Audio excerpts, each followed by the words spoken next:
je suis plutôt favorable à être très dure sur le tabac en termes de santé publique, parce que ça touche beaucoup trop de monde, ça rend malade les gens et ça, surtout, ça rend très très riche des personnes peu recommandables qui jouent avec la santé des gens. Donc moi, depuis très petite, c'est l'un de mes premiers combats quand j'étais toute petite.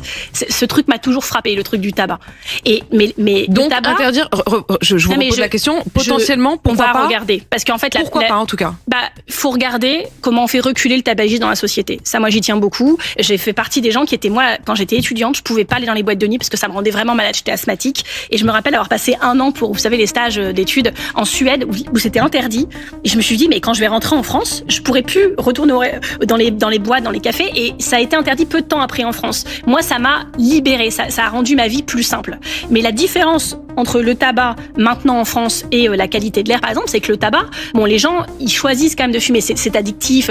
Vous connaissez tout ça, mais c'est un geste individuel. En tout cas, vous posez la qui question. Vous expose, la qualité de l'air et les sujets dont on parle, les PFAS, vous ne pouvez pas y échapper. Mais en tout cas, effectivement, une forme de cohérence en se disant si on doit défendre la santé, protéger la santé des Français en interdisant les PFAS. Encore TV International, le chemin de l'information.